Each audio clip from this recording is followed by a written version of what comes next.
vamos a ver la teoría abolicionista. La idea de esta teoría es que se debe abolir, ¿no? Eliminar el derecho penal y los penales, o sea, los establecimientos penitenciarios. Pero vamos a hacer un pequeño repaso en esto antes de culminar, ¿no? Esta teoría, ¿no? El derecho penal es un arma, es un brazo que tiene el Estado para contrarrestar de alguna forma, para tratar de amortiguar el delito en la sociedad y crea el derecho penal, ¿no? Y el derecho procesal penal, ¿no? Principalmente el tema del derecho penal, donde establece ciertos principios, como el principio de legalidad. El delito está escrito en la ley. Antes de que se cometa algo, tiene que estar escrito. Por ejemplo, si yo en estos momentos realizo una conducta y me detienen, eh, ese delito debe estar escrito al menos un minuto antes de que yo cometa que yo realice esa conducta, ¿no? Principio de legalidad, ¿no? Ese es en el tema penal, ¿no? Y en el tema procesal debe estar también estipulado en el Código Procesal Penal, ¿no? Luego, la lesividad es que se debe generar una lesión a un bien jurídico. Eso sirve también para frenar, ¿no? En cierta forma, porque el Estado crea bienes jurídicos y esos bienes jurídicos tendrían que ser vulnerados si la conducta es delictiva, ¿no? Ahora, en esto de la lesividad hay básicamente dos delitos, ¿no? De resultado y de peligro, porque también los delitos abstractos es parecido a lo de peligro. Lo de peligro es una amenaza al bien jurídico y lo de resultado es cuando ya se ha vulnerado, ¿no? Eso también. Y en el Código Penal, el 80% son delitos de peligro, casi la mayoría, ¿no? Y después viene el debido proceso, ¿no? En la cual si el Estado va a intervenir para poder controlar una conducta delictiva, tiene que cumplir ciertos procedimientos, ¿no? Que están tanto en el Código Penal como en el Código Procesal Penal, ¿no? Y se debe cumplir, ¿no? Allí es básico esto, ¿no? Y luego el Estado tendría que, por medio de la Fiscalía, eh, acusándolo ante un juez, y el juez tendría que establecer su culpabilidad. La persona que va a la cárcel es porque es culpable, ¿no? O tiene una responsabilidad penal, ¿no? Luego, los hechos tienen que ser proporcional, perdón, la pena tiene que ser proporcional a los hechos. Y aquí viene el problema donde interviene la teoría abolicionista, ¿no? Porque existe una desproporción tal que las penas son muy elevadas, ¿no? Elevadísimas. Casi la mayoría pasa de 8 años, 6 años. Y los beneficios penitenciarios aquí no, no funcionan, ¿no? Los beneficios. Eh, la teoría abolicionista dice que es un exceso de castigo, ¿no? ¿Ya? Y el otro principio es que la pena tiene que ejecutarse. Y para eso, ¿qué existe, no? ¿Qué ha creado el Estado? La detención preliminar, porque luego de la detención preliminar viene la prisión preventiva y te guardan, ¿no? La detención policial que te detiene 48 horas y luego viene la prisión preventiva y te envían a la cárcel.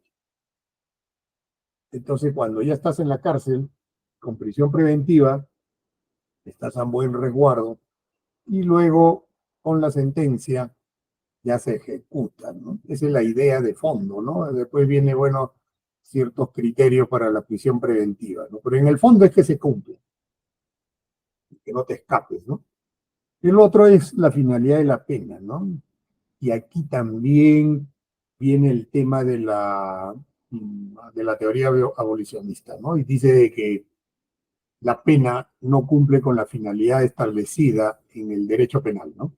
En la cual que es, ¿cuáles son las finalidades? Bueno, la preventiva, la de proteger bienes jurídicos y de la resocialización. En el tema de la resocialización, ni hablar. Los penales no cumplen esa función. Previene delitos cuando se aplican penas, no previene. No se da, no se cumple, ¿no? Y al no prevenir, no protege bienes jurídicos. Entonces, la finalidad de la pena no se cumple. Y esta teoría dice, entonces, ¿para qué? ¿Para qué estamos llevando personas, seres humanos, a la cárcel si no se cumple con la finalidad que dice el Código Penal, ¿no? Y si no se cumple con la finalidad de la pena, entonces se debe abolir el derecho penal, ¿no? Ese es en esencia, ¿no?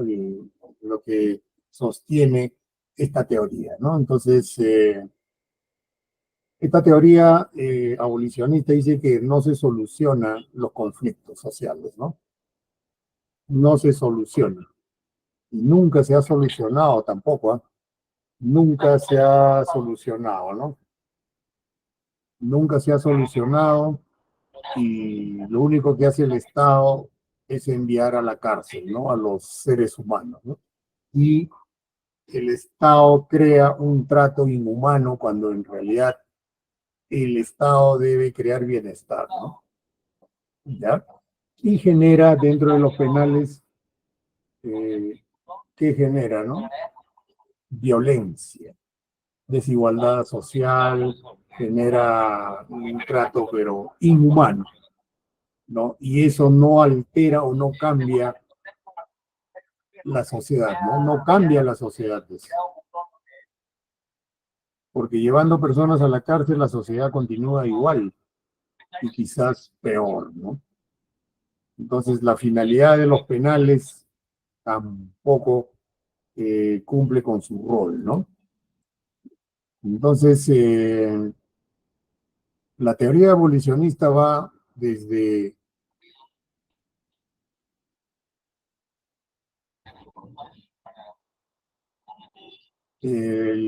va desde dos esferas, uno desde el derecho penal y otro desde el tema de la cárcel, ¿no? El tema de la cárcel no cumple con la finalidad. La otra esfera es eliminar el derecho penal, ¿no? Entonces está allí dentro de esas dos vertientes, ¿ya? La teoría abolicionista. Tanto el derecho penal, tanto la cárcel, ¿ya? Hasta aquí, ¿alguna pregunta? Doctor, disculpe, buenas noches. Sí, adelante. ¿Y cuál sería la alternativa que ofrece la teoría abolicionista para, digamos, tratar de resarcir el daño que se pueda ocasionar? Por ahí leí que se inclinaba porque todo, o al menos la mayoría de conflictos ocasionados por el tema de lesión a un bien jurídico se vaya al ámbito civil, doctor. ¿Es así? ¿O qué propone la teoría abolicionista? La teoría abolicionista propone de que se deben eliminar las cárceles. Y para eso hay medidas alternativas, ¿no? Que están en el código, que se han implementado, ¿no? Como la suspensión de la pena, eh, los trabajos comunitarios. Esos criterios son de la teoría abolicionista. Pero en el fondo es una teoría bastante interesante, pero en la aplicación práctica está bastante difícil, ¿no? Propone alternativas, ¿no? Propone alternativas. Y eso ya lo vamos a ver de aquí cuando entremos a esos temas. Y vamos a ver cómo el Código Penal ha asumido esto, ¿no? ¿Ya? ¿Alguna otra pregunta? Gracias, doctor.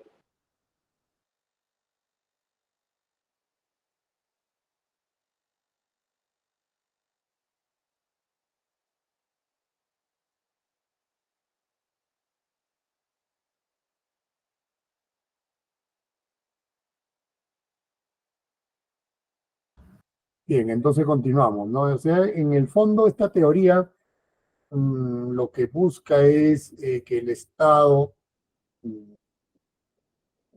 no vaya con todo hacia el criminal, ¿no? Porque también son seres humanos. Tengan en cuenta que se olvidan de la víctima, ¿no? La víctima está en otro sitio, ¿no? Y en el Código Penal, eh, si ustedes van al Código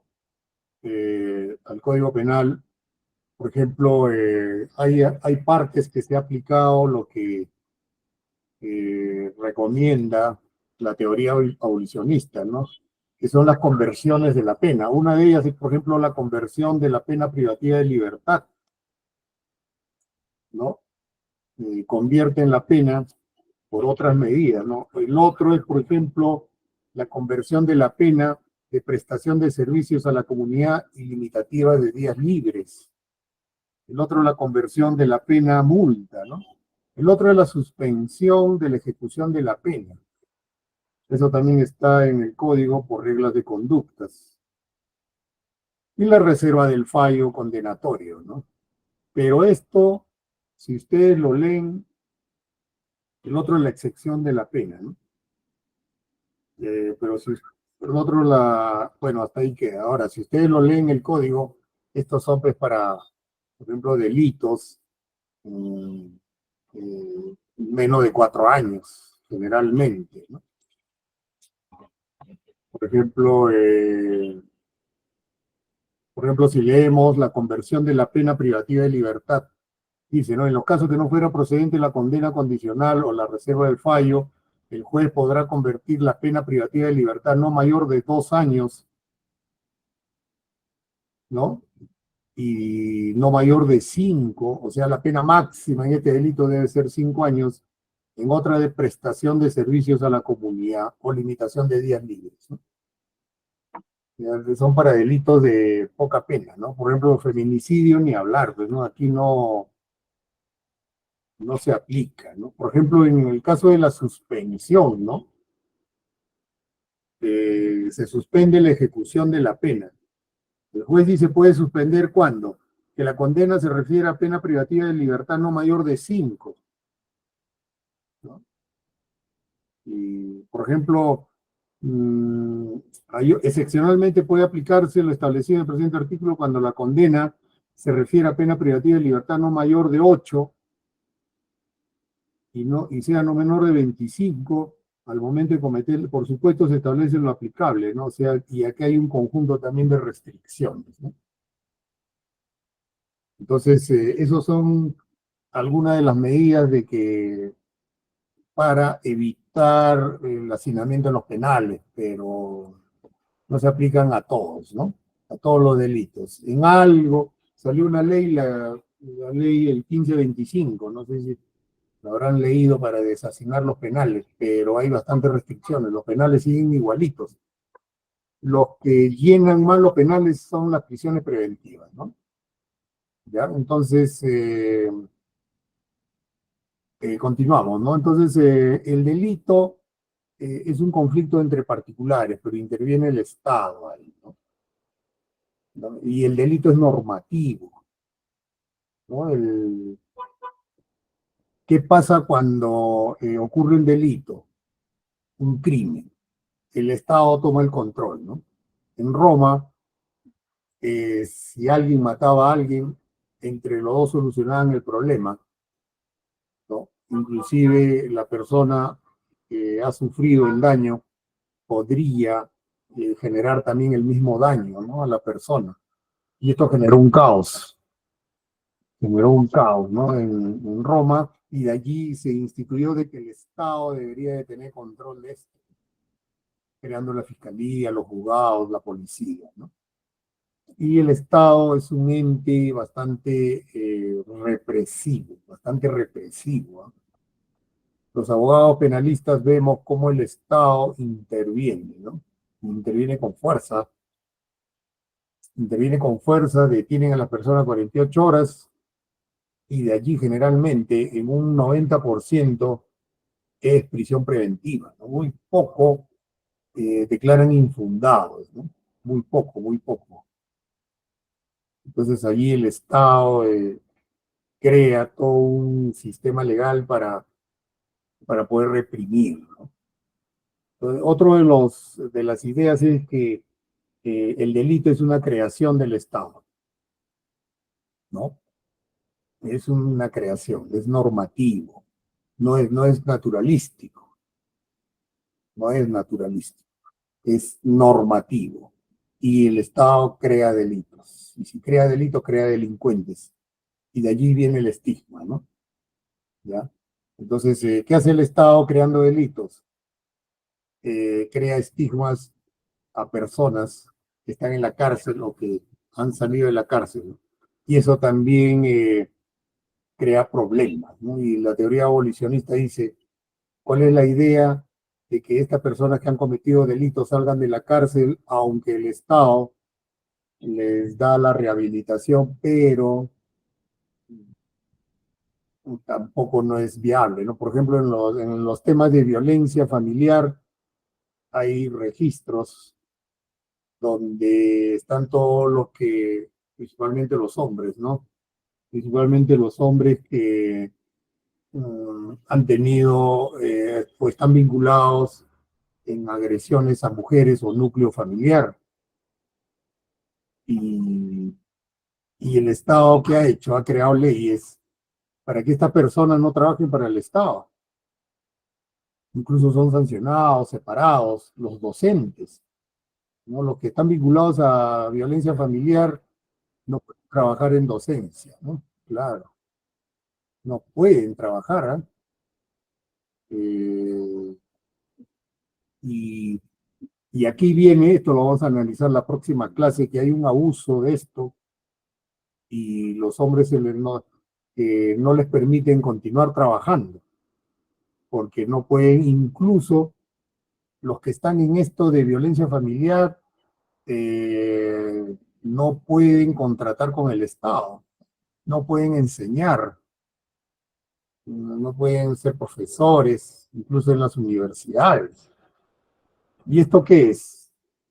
Ese es ¿cómo le puedo decir? Es que el Estado aquí es bastante represivo, ¿eh? Pero con eso no se soluciona problemas, ¿eh? La violencia contra la mujer continúa. Las medidas de protección. También les hablaba, ¿no? Recién me estoy acordando de las audiencias de las medidas de protección. Son bastante draconianos. Y, el derecho a la defensa es bastante restringido, ¿eh? Bastante restringido. Vamos a ver esa ley.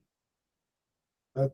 La ley es la ley, a ver, el número es el 30134, ¿no? Eso está acá en el sílabus. Lo han colocado, ¿no? Un análisis criminológico de esa ley. Y es bastante difícil, bien difícil. Ahí el Estado es bastante represivo. Claro, acá no hacemos apología a la violencia contra la mujer, ¿no? Sino que el Estado, ¿cómo le puedo decir? Reprime, solamente reprime, ¿no? No realiza una evaluación del por qué existe la violencia, ¿no? Incluso hay violencia y a los 2, 3, 4 días ya están juntos y después se arrepienten. Principalmente, ¿no? La víctima se arrepiente y piensan de que por ejemplo, en el momento del conflicto, la víctima, aunque ambos son víctimas ahí, ¿no? Y va y denuncia con la finalidad de que se asuste, de que piensa de que va a estar 24 horas y después lo deben soltar. Y cuando hace la denuncia activa todo un aparato estatal bastante represivo y se realiza y se activa todo, ¿eh? Defensoría, Fiscalía, Poder Judicial, se activa también medicina legal, tema psicológico, todito. Inscriben en los registros por aquí, por allá, y a veces la víctima piensa de que ya ahí no va a quedar, y eso es un proceso penal que termina en sentencia y por conversión de penas, bueno, pero ya tiene una sentencia y cuando van a sacar certificado de antecedentes, ya están muertos, ¿no? Y eso es todo un tema bastante... Y el tema también es que este sistema también se utiliza para otros fines, ¿no? Para otras cosas. Lo quieren sacar al esposo, al marido de la casa, utilizan esto. Quieren castigarlo, utilizan esto. Eh, Se fue, utilizan esto. Y es bastante fuerte, ¿ah? Como abogado he visto casos que también linda con el tema del tocamiento indebido, con la agresión verbal, ¿no? Y hay delitos fuertes, ¿no? Delitos fuertes, ¿no? Eso ya lo vamos a ver la próxima semana, los vacíos de las leyes, y aquí el Estado no da opción a la otra parte, no da opción, no, bien difícil, ¿ya? Ahora, como le decía, ¿quién crea la categoría de delincuente? El Estado, ¿no? Es una construcción normativa, es una construcción normativa en la cual el Estado crea esta figura de delincuente por medio de los delitos, ¿no? Para combatir, ¿no? ¿Y eso qué hace? Hace de que el delincuente es un enemigo social, ¿no? Es un enemigo social. Y ahí entra Jacobs, ¿no? Es un derecho penal del enemigo, ¿no? Entra ahí. ¿Y qué se hace con el enemigo? Ya pues hay que marginarlo, hay que, ¿no? Maltratarlo, aislarlo, hay que sacar, como decir, tenemos una caja de manzana y hay una manzana podrida, eso va a contagiar a todos, hay que sacarlo, ¿no? Además también aquí se cuestiona mucho en la teoría abolicionista de que, por ejemplo, a muchos delincuentes se tenga la idea de que son personas que tienen problemas psicológicos. Eso también es un estigma. Aunque para el derecho, el que comete delitos es una persona normal, ¿no? Debe ser normal, porque si no, eh, no tendrían una sentencia, porque si fueran enfermas, no pueden tener una sentencia. Entonces, para la criminología, el delito es normal, no es anormal, ¿no? Pero cuando ingresa la psicología forense, siempre establece de que los que cometen delitos tienen problemas, principalmente los de delito de violación, tocamiento indebido, ¿no? Porque no tienen un control sobre sus impulsos, etcétera. Entonces los consideran como que tienen ciertas enfermedades, pero de todas maneras los sentencian. Eso también es un problema, ¿no? Los excluyen, genera un estigma, ¿no? ¿Ya?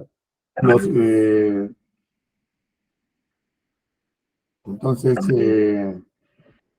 mm, y esto forma parte pues, de la política criminal, ¿no? ¿Ya? Entonces, hasta aquí alguna pregunta.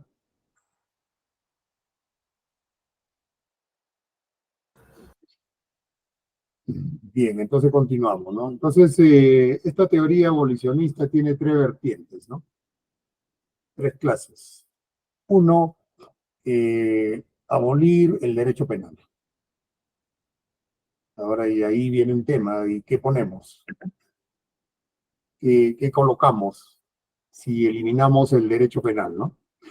Mm, Ahí hay toda una contradicción que para aplicar es bastante difícil, ¿no? El otro es eliminar los penales.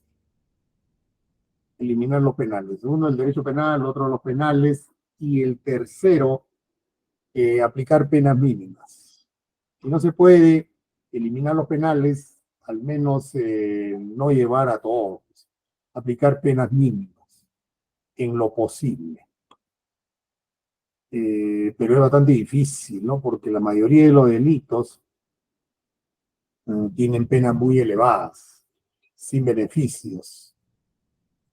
Y como les he leído, les he dado una pequeña lectura de las alternativas de la pena, se aplica generalmente de 5 para abajo, ¿no?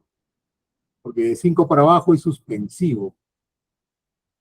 Ustedes saben de que la pena se aplica de 2 años, 1 año me parece, ¿no? De 2 años hasta 35 años, ¿no? Incluido cadena perpetua. Ahora, desde un día o 2 días, me parece, hasta los 5 años de pena, el juez puede aplicar pena suspensiva como efectiva. Y de 5 para arriba ya es efectiva sí o sí, ¿no? Hace, me parece, 5 meses era 4 años, ahora han aumentado a 5 años, ¿no? Por eso, de 5 años para abajo ya hay penas alternativas, pero de 5 para arriba no se puede, es un poco difícil, ¿no? Habría que justificarlo, ¿no? Ya, entonces, la teoría abolicionista son 3 vertientes, ¿no? El derecho penal dice que hay que abolirlo, el otro es los penales, que hay que eliminarlo porque se genera todo un problema para el imputado, y el otro es penas mínimas. Si no se puede eliminar el derecho penal o los penales, aplicar la pena mínima, ¿no? En lo posible, ¿no? De manera de que no crear afectación al sentenciado, ¿no? Y como vemos, aquí no hablamos de víctimas, ¿eh? Las víctimas están abandonadas, ¿no? ¿Ya? Entonces, y en esta teoría se hace un análisis de cómo se creó el derecho penal. El derecho penal normativo se crea o aparece con Beccaria, ¿no? Beccaria escribe su libro de los delitos y las penas, y allí establece un conjunto de principios que le hemos visto, ¿no? Antes de comenzar esta clase, y él habla de la proporcionalidad de la pena, ¿no? En la cual la pena debe ser proporcional a los hechos y deben ser aplicados lo más antes posible, y en los penales se tiene que existir el tema de la resocialización, ¿no? Y para eso se crea todo un sistema de leyes, tanto a nivel del Código Penal como del Código Procesal, para reprimir a la persona que no quiere obedecer las leyes, ¿no? Entonces, están las leyes, están las leyes, nosotros que estamos dentro de la sociedad debemos obedecerlo. Es impositivo, es imperativo. Y si no lo obedecemos, estamos vulnerando, nos estamos apartando, tenemos un desprecio a las leyes, y que deben hacer con nosotros aislarnos, ¿no?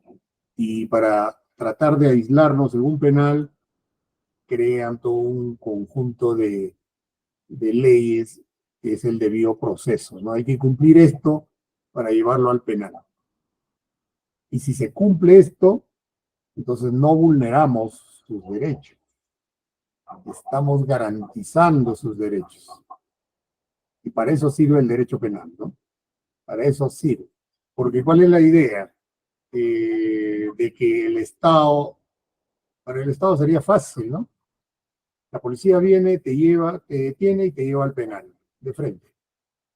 Sin necesidad de un juicio, de una investigación preliminar, de una investigación preparatoria, de un control de la acusación, de un juicio, ni una apelación. No sería necesario. Viene el Estado, te agarra y te lleva. Listo, se acabó. Simple, ¿no? ¿Por qué tendríamos que tener todo un aparato si al final, de todas maneras, te vas a ir a la cárcel? Un delito de cohecho, bien difícil que te absuelvan, ¿eh? Bien, bien difícil. Un delito de feminicidio, mm, bien difícil que te absuelvan. Nunca he visto una absolución por feminicidio. No he visto, no he visto. Entonces, de lo que se trata, ¿qué cosa es? ¿No? Que el Estado crea sus leyes para garantizar, y para eso le ponen al abogado, ahí para que se diga de que sus derechos están garantizados y que existe el debido proceso, que están los medios de prueba, que está el fiscal, el abogado, ahí es toda una, ¿cómo le puedo decir? Un ritual, es un ritual que hay que cumplir. Cuando ustedes están en criminología, porque acá todos son penalistas, y cuando defiendan a un feminicida, a un violador, o a uno que está por tocamiento indebido de menor de edad, mm, es bien difícil, ¿eh? Y uno tiene la sensación de que, y es verdad eso, de que estás ahí, no sabes qué haces. Es que peleas, luchas, hablas, hasta te da vergüenza a veces cobrar tus honorarios porque ya todo está dado, ya no, mm, ¿cómo les puedo decir? Todo está escrito, todo está escrito. Entonces, o sea, ya este señor que está con su prisión preventiva ya no sale y nunca saldrá. Entonces ahí viene la represión, ¿no? La represión muy fuerte, ¿no? Y incluso a veces uno cuestiona los medios de prueba, incluso uno también el razonamiento del juez, porque en tema de violencia familiar, tema de donde está allí feminicidio, hay unos jueces también que ya todo lo ven cárcel, solamente están ahí para cumplir ciertas rutinas, ¿no? Y generalmente estos jueces buscan, por ejemplo, en donde hay lesiones o agresiones a la mujer, lo primero que hacen es buscar alternativas de solución, que se someta a la conclusión anticipada y listo. Eso es lo que buscan, para evitar trabajo, ¿no? Porque ya al final lo van a sentenciar, ¿no? Todo eso es todo un aparato, ¿no? Para, eh, para llevar personas a la cárcel y al final no hay ningún beneficio ahí, ¿eh? Y eso es lo que cuestiona la teoría abolicionista y la teoría crítica, ¿no? Para la teoría crítica, que es el origen de la teoría abolicionista, se debe atacar la sociedad, se debe mejorar la sociedad. Pero eso está bastante difícil, ¿no? ¿Por medio de qué? De la educación, la salud, etcétera, etcétera, ¿no? ¿Ya? Entonces, los orígenes generalmente se dan en el siglo XX, ¿no?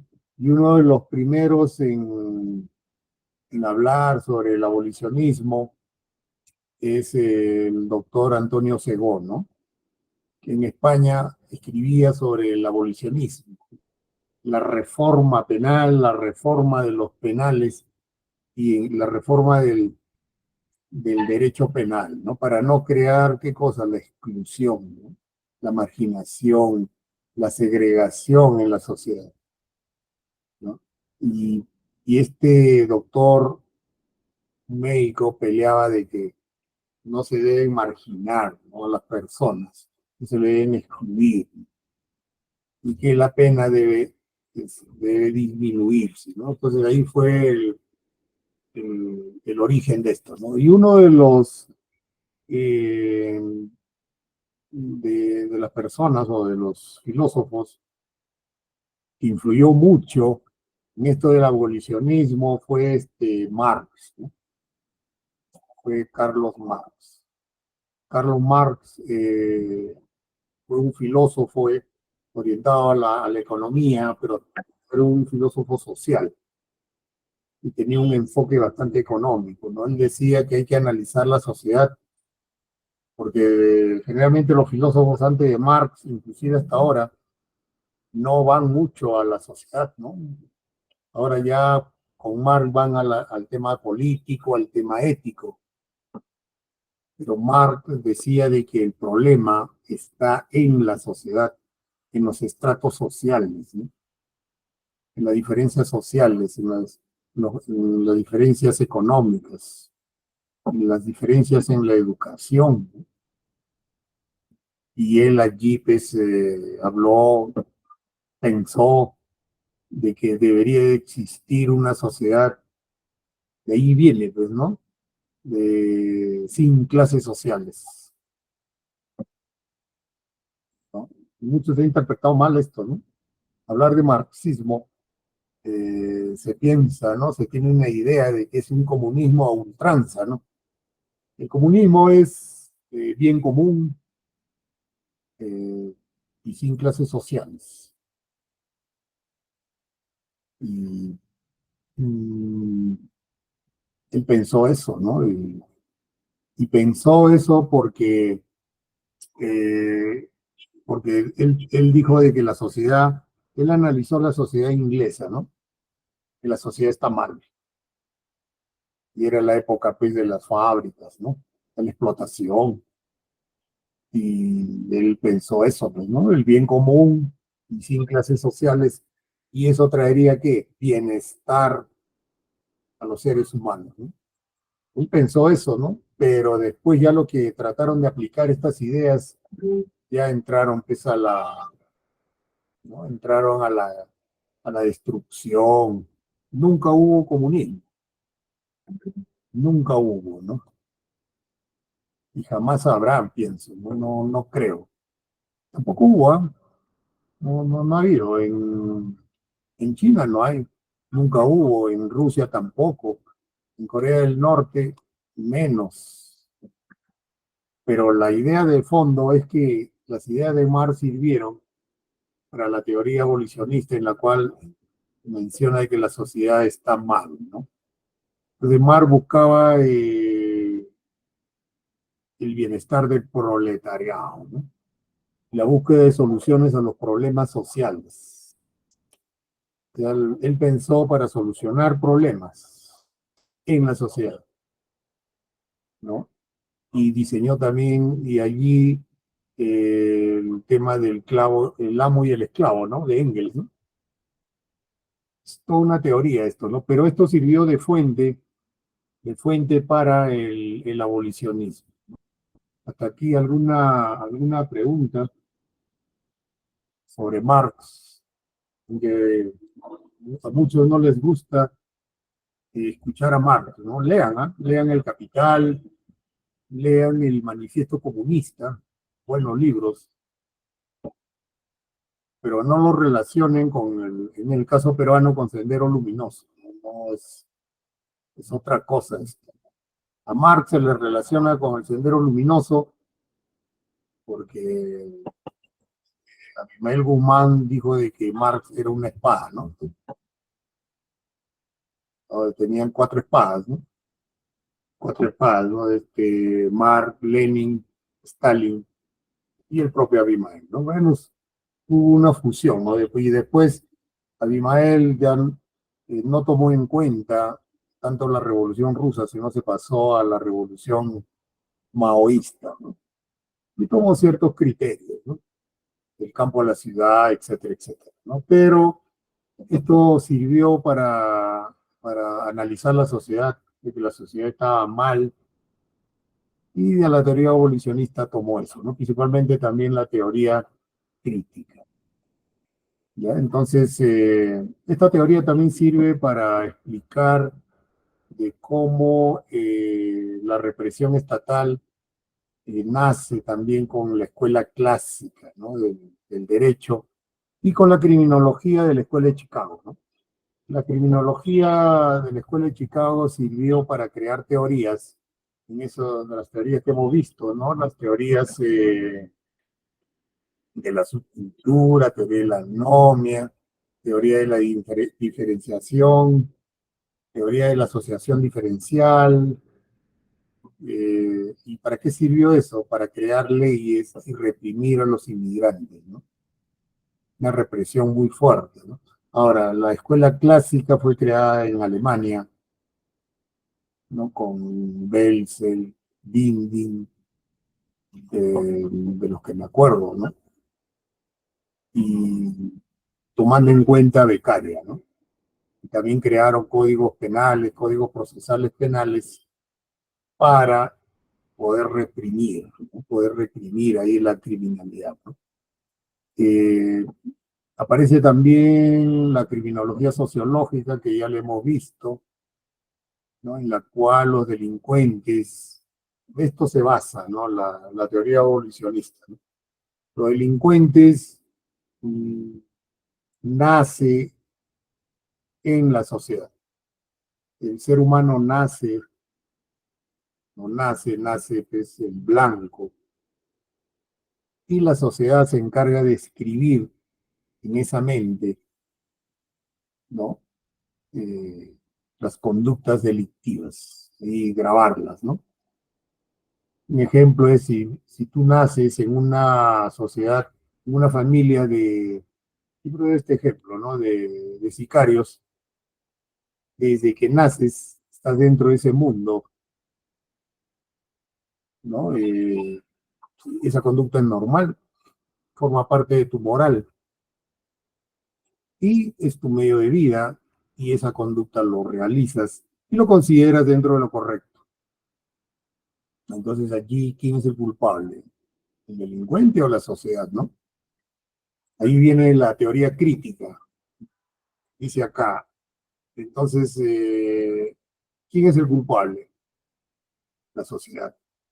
¿Y de quién está a cargo la sociedad? El Estado. ¿Y qué debemos hacer para cambiar la sociedad? La educación. No queda otra, ¿no?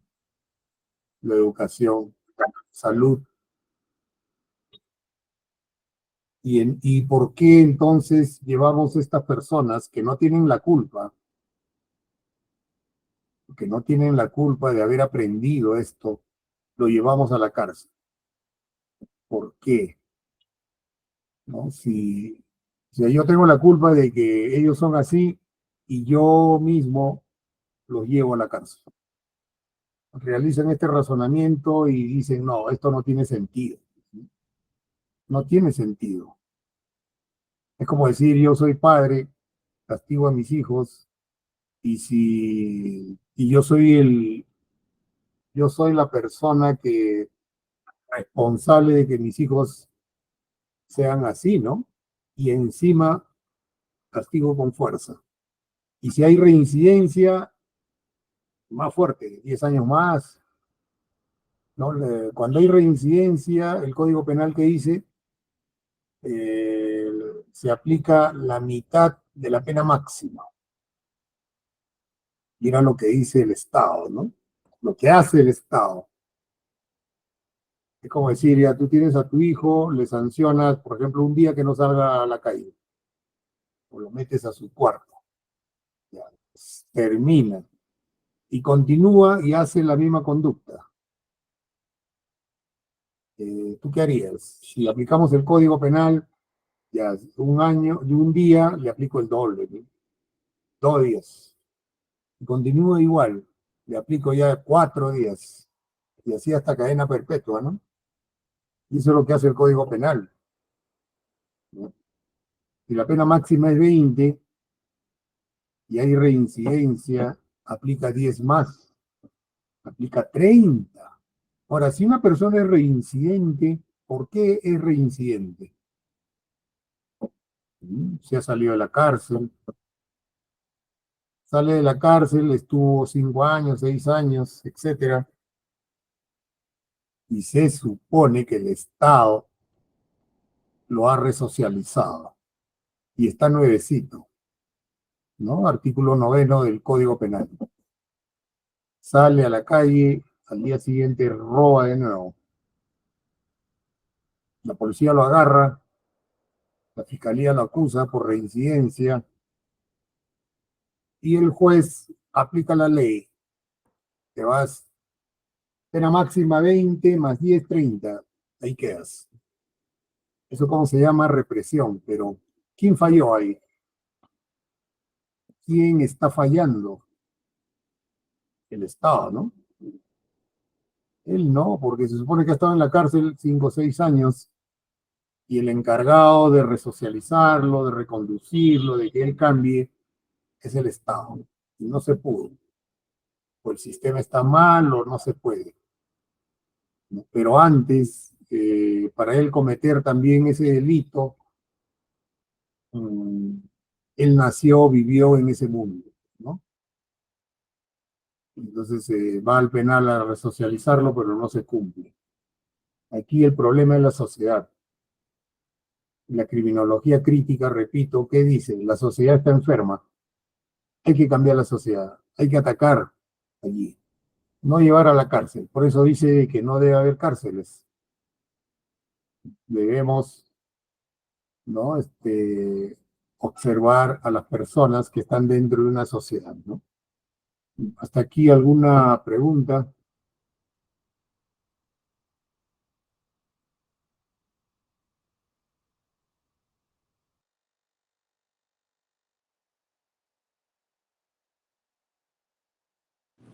Doctor, entonces, ahí hace poco se ha anunciado un proyecto para que se aplique también penas a los menores de 18 años, de 16 a 18 años.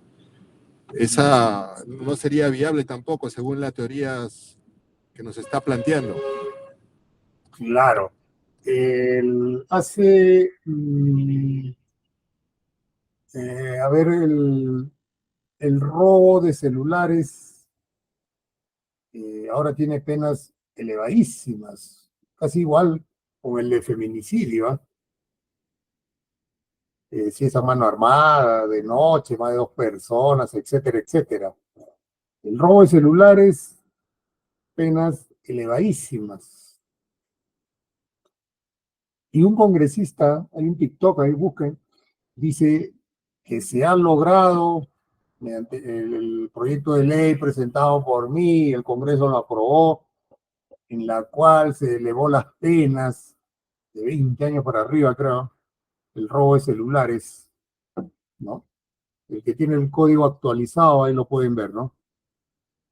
Pena más de 20 años. Y dice que con esto se va a disminuir, se va a combatir el robo de celulares y se espera de que ya no haya. Así dijo este congresista. Busquen eso en TikTok, ahí está. Eso es mentira. No va a bajar. Pero eso hace el Estado. ¿Pero qué se busca elevando las penas? La teoría de la pena, ¿no? Lo que se estudia en derecho penitenciario, la teoría de la pena. ¿Qué se busca? Cuando es relativo, o sea, hay dos teorías, ¿no? La absoluta y la relativa, ¿no? La absoluta es la retribucionista. Ojo por ojo, diente por diente. Sufre, anda al penal a sufrir. Y en realidad eso es así. Aunque esa teoría, la retribucionista, no está en el código, ¿no? La otra es la relativa. La teoría relativa de la pena. Básicamente, ¿qué es? Prevenir delitos. O sea, si se eleva las penas es para prevenir delitos. Ahora, esa prevención tiene dos vertientes. Uno, la positiva, la negativa. Ahora, si es positivo, es con fines educativos.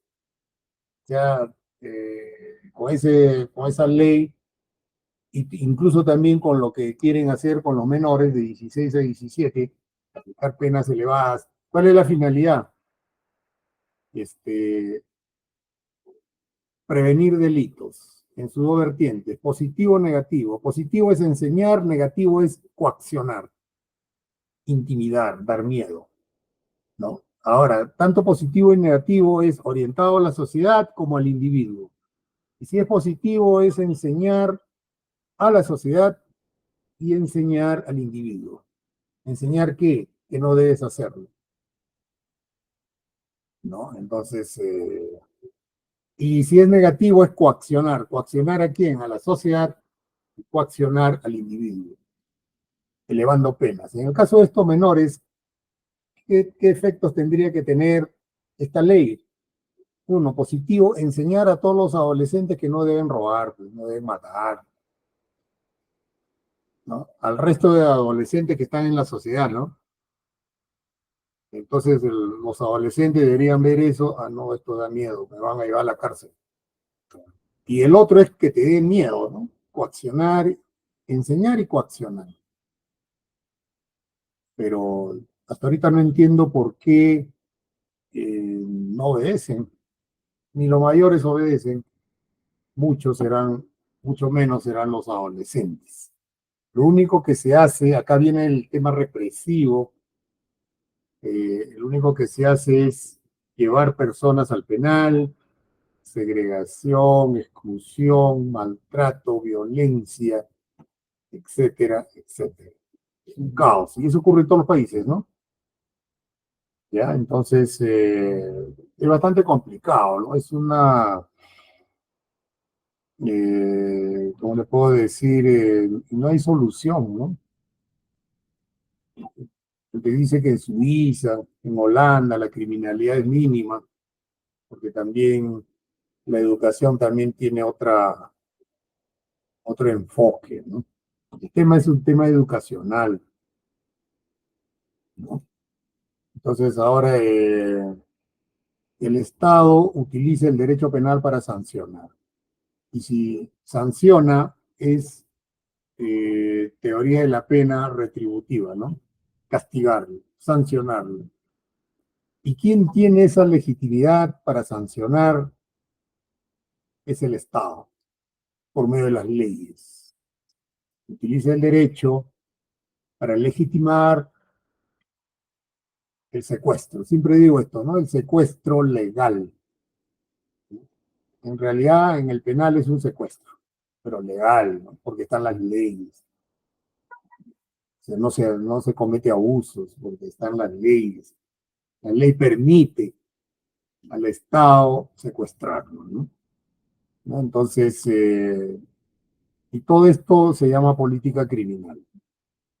La política criminal crea un conjunto de catálogos de delitos, crea también el procedimiento penal, ¿no? Para que lo cumpla, el Estado lo cumple y ejecute la sentencia, para que después la sociedad no diga de que hubo abuso, de que no han cumplido, de que han cometido excesos, y por eso están las leyes para frenar.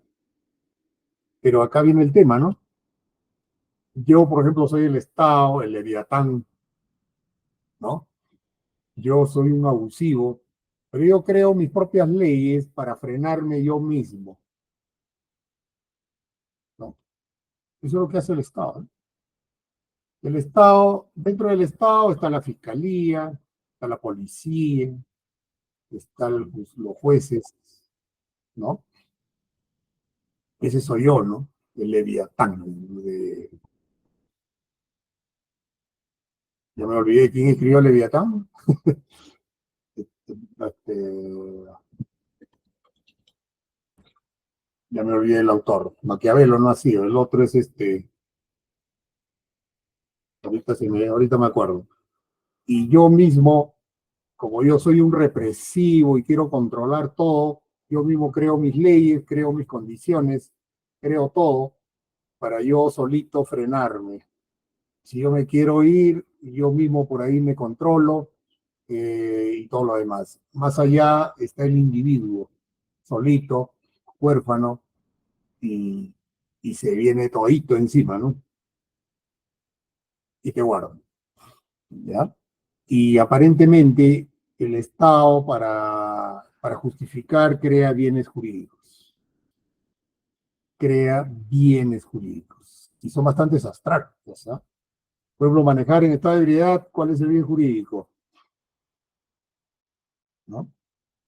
Y hay delitos bastante abstractos, ¿ah? Y los bienes jurídicos son súper abstractos. A veces tú cometes un delito, pero dices, ¿cuál es el bien jurídico? No, es un delito de peligro. Te vas a, hay una tendencia a vulnerar los bienes jurídicos, pero ni siquiera sabes, ¿no? Pero así son las leyes, ¿no? Entonces, ahora, al llevar personas al penal, lo que se busca que es el orden social. Y eso tampoco no se da. No se da, ¿no? Aparentemente saco a él y lo aíslo, la sociedad debería reconducirse, debería estar mejor. En los delitos de corrupción funcionarios, ¿no? Es igual, ¿no? Ahora que ha comenzado por ejemplo, ha comenzado el juicio oral contra Keiko Fujimori por el caso de los cócteles.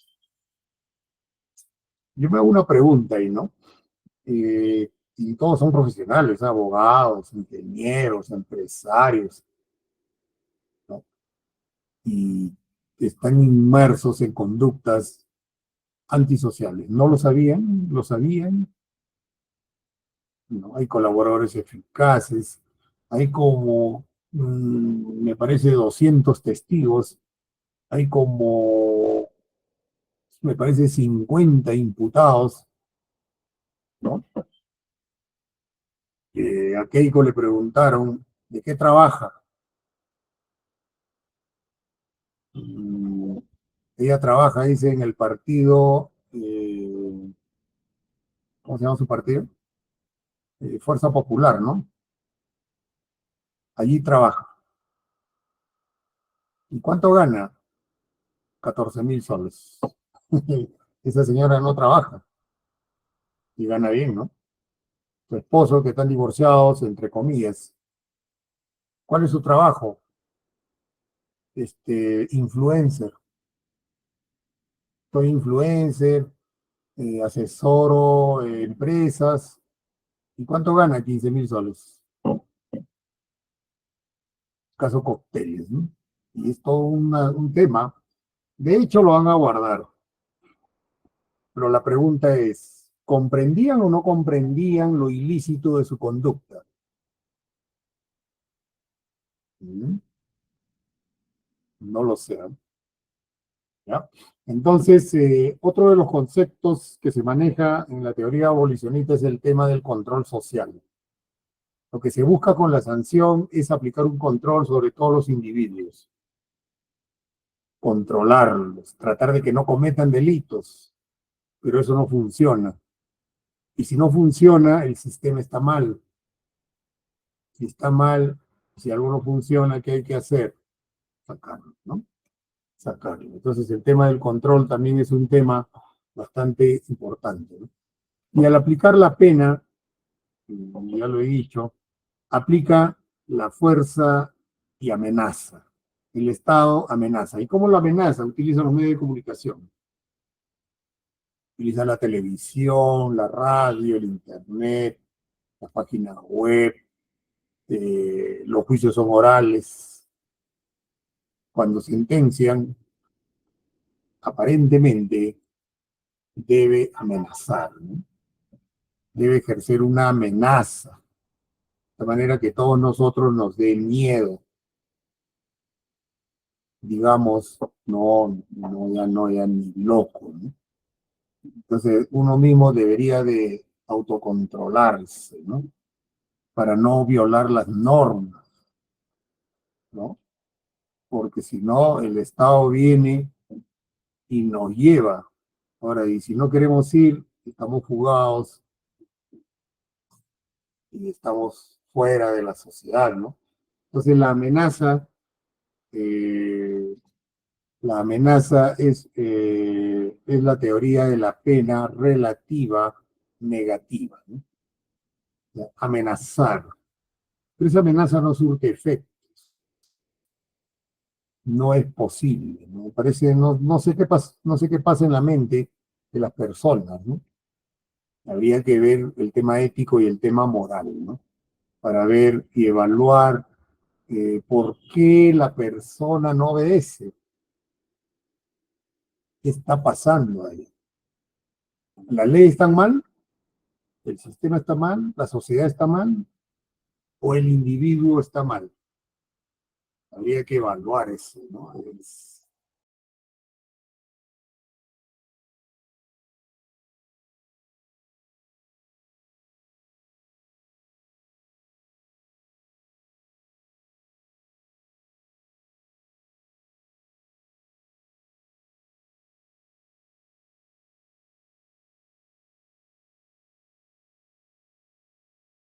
Entonces, la sanción que genera en las personas que están en el penal, ¿no? ¿Qué genera? Genera problemas en la vida, en su salud, ¿no? Hay un problema de intimidad, que se viola el secreto de la intimidad, violencia contra las mismas personas, el hacinamiento, ¿no? Y, pero para eso, para llevarlos, ¿qué hace el sistema? ¿No? Crea la detención, lo detienen, ¿no? Y crean ahí pues, la detención policial, la detención preliminar, la, la prisión preventiva, ¿no? Le privan de su libertad, lo sacan de la sociedad, sufren un desarraigo y de ahí crean un estigma, ¿no? ¿Con qué finalidad? De que en el futuro cumpla con la pena, ¿no? Cumpla con la sanción. Todo eso es, básicamente, existe todo el derecho penal, proceso penal, para aplicar qué cosas, sentencias, y que se ejecute, y se crea todo el sistema, ¿no? Todo el sistema ahí represivo, ¿no? ¿Ya? Y para eso se crea el derecho penal, ¿no? El derecho penal es eso, no existe otro hecho más, ¿no? Sino es llevar personas al penal. Ahora, ¿cuál es la solución? No lo sé. Yo pienso de que la solución, ustedes saben que la criminología tiene el objetivo de estudiar las causas del delito, ¿no? Estudiando al individuo y también al entorno con la finalidad de crear leyes. La teoría crítica dice que el enfermo es la sociedad. Y creo que tiene razón, ¿no? Creo que tiene razón. Y habría que atacar la sociedad, ¿no? Y eso está en el Perú difícil, muy difícil, muy difícil, muy difícil. Ahora se habla de criminalidad y cuando se habla de criminalidad no se ataca al individuo, sino se ataca a la criminalidad en macro, ¿no? Y se debe reformar el tema el tema del urbanismo, el tema ecológico, etcétera, etcétera. Pero el individuo continúa igual. Eh, yo pienso que es un tema de educación, es un tema de entorno social, mm, es un tema de moral, pienso, ¿no? Porque la moral, ¿qué es? La moral es un conjunto de principios, conceptos que están acá, ¿no? Por ejemplo, no matar es un principio moral y eso debe estar acá, ¿no? Eso lo debes aprender. Pienso que todos aprendemos eso y no todos también, ¿ah? Y cuando quieres quitar la vida a una mujer, ya está tu moral de no matar. ¿Y qué está pasando ahí, no? Viene el tema ético. ¿Qué es la ética? La ética es el estudio de la moral. Eh, estudiar si está bien o está mal, cuál es lo bueno, cuál es lo malo de una determinada moral. Por ejemplo, no matar, matar. Ya, la ética se encarga de evaluar eso. Entonces creo que es un problema ético en el momento de realizar una determinada conducta. Pero para que tengas una ética, de acá viene un tema. La ética, ¿es innato o lo aprendes? Y si la ética lo aprendes, el entorno social, ¿no? De ahí aprendes. Yo no creo que sea innato. O sea, no creo que la ética sea racional nada más. No creo. Entonces es empírico la ética. La ética lo aprendes de acuerdo a tu entorno. La moral también, ¿no? Aunque Kant decía de que la moral es racional hasta cierto punto, ¿no? Pero no lo creo tampoco, ¿eh? Yo creo de que la moral, tú lo aprendes, es empírico, ¿no? Usos, las costumbres, los valores, las virtudes y otras cosas que aprendes. Eso va generando tu moral. Y de allí viene tu ética, que también lo vas aprendiendo. Por ejemplo, dice, yo mato para ganarme mi dinero. Y ahí hay un problema ético. Pero para ti esa ética es buena, es una ética positiva, ¿no? Entonces, ¿y tú has nacido así? O sea, has aprendido eso de 0 años. Entonces, tu ética es esa, ¿no? A ver, cámbialo. Cambiemos esa ética. Y, y eso va también con el machismo. Igual, igualito, ¿no? Es un problema entre moral y ética, ¿no? Las virtudes. ¿Qué es la virtud? Hacer el bien. Una de las virtudes, ama a tu prójimo. Ama a tu prójimo como a ti mismo, ¿no? Ese es un principio moral. Si todos utilizáramos eso, ama a tu prójimo, no haríamos daño, ¿no? Hay otro que dice, realiza conductas como quieres que también hagan contigo. No hagas daño. Pero parece la envidia, también es otro tema, ¿no? El otro, siempre piensan, o sea, están preocupados lo que piensa la otra persona. Eso también es un tema ético. Y eso donde lo aprendes desde que naces, ¿no? Y aquí no entra el derecho, ¿eh? Parece que el derecho aquí no funciona, ¿no? El derecho penal es represivo. Entonces, ¿dónde habría que atacar el tema educacional a nivel de moral y ética? Y eso está, pero también muy, muy difícil, ¿no?